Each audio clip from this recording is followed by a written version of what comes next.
राधे राधे दोस्तों। अगर आप हमारे चैनल पर नए हैं तो वीडियो को लाइक करें, सब्सक्राइब करें और बेल आइकन को दबाएं। 11वां अध्याय। नारद जी ने कहा, देवताओं से पराजित होकर जो दैत्य पहले पाताल में थे वे भी जलंधर का आश्रय लेकर निर्भय हो पृथ्वी पर आ गए। एक बार राक्षस जलंधर ने राहु के सिर को कटा हुआ देखकर उसके कटने का कारण शुक्राचार्य से पूछा। शुक्राचार्य ने समुद्र मंथन की कथा सुनाई और राहु के सिर कटने, रतन हर लेने और राक्षसों के पतन का वर्णन किया। अपने पिता समुद्र का मंथन सुनकर जलंधर के नेत्र क्रोध से लाल हो गए और उसने घसमर नामक दूत को इंद्र के पास भेजा। दूत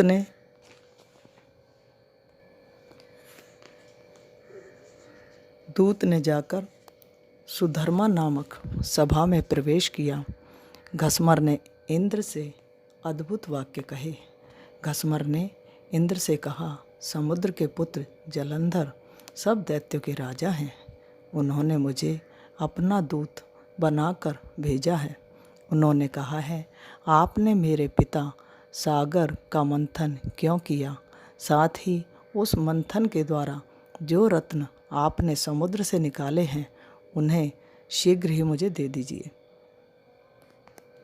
दूत की यह बात सुनकर इंद्र अत्यंत विस्मित हुए और क्रोध में भरकर उस भयानक दूत घसमर से उन्होंने कहा, हे दूत सुनो, हमने सागर मंथन क्यों किया?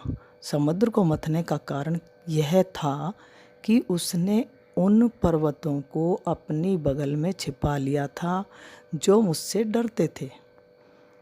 इससे पहले भी मेरे अनेक शत्रु दैत्यों को उसने शरण दी थी। इसी कारण मैंने उसके रत्न समूह को हर लिया।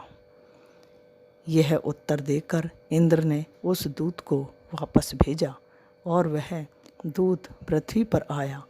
दूत ने जाकर यह वृतांत जलंधर को सुना दिया। सुनते ही दैत्यराज जलंधर क्रोध से कांपने लगा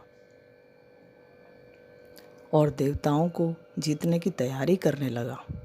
उसका साथ देने के लिए सब दिशाओं और पाताल तक के करोड़ों राक्षस आए।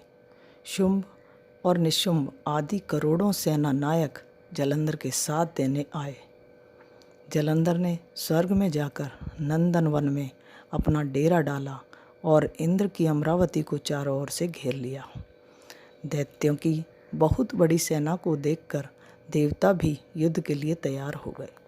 उन्होंने कवच धारण किए और अमरावती से निकल पड़े। देवता और राक्षसों की सेनाओं में युद्ध होने लगा। दोनों सेनाओं के घिरे हुए हाथियों, घोड़ों, रथ सवारों और पैदल सैनिकों का खून बहने लगा। ऐसा युद्ध हो रहा था जैसे समर भूमि बादलों से घिर गई हो। युद्ध में मारे गए राक्षसों को शुक्राचार्य मृत संजीवनी मंत्र पढ़कर जल छिड़क कर जीवित कर देते थे। इसी प्रकार बृहस्पति द्रोण से दिव्य औषधियाँ लाकर युद्ध में मारे गए देवताओं को जीवित कर देते थे। युद्ध में मारे गए और फिर जी उठे देवताओं को देखकर जलंधर क्रोधित होकर शुक्राचार्य से बोला, मेरे द्वारा मारे गए देवता पुनः कैसे उठ खड़े होते हैं?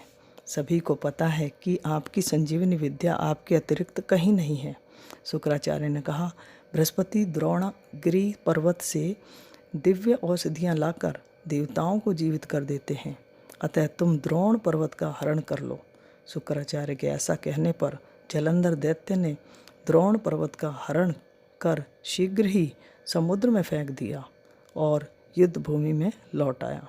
इसके बाद जब युद्ध में देवता मारे गए तो उन्हें देखकर बृहस्पति द्रोण पर्वत पर गए, पर वहाँ वह पर्वत दिखाई नहीं पड़ा।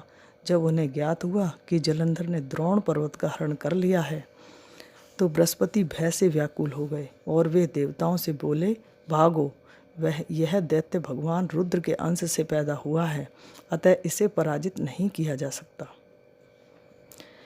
यह इंद्र के ही उपद्रव से उत्पन्न हुआ है। इंद्र को उस उपद्रव का परिणाम भोगना ही पड़ेगा। बृहस्पति की बात सुनकर सब देवता व्याकुल हो गए और दैत्य द्वारा मारे जाने के भय से दसों दिशाओं को भाग गए। देवताओं को भागता हुआ देखकर समुद्र का पुत्र जलंधर दैत्य अमरावती में प्रवेश करता चला गया।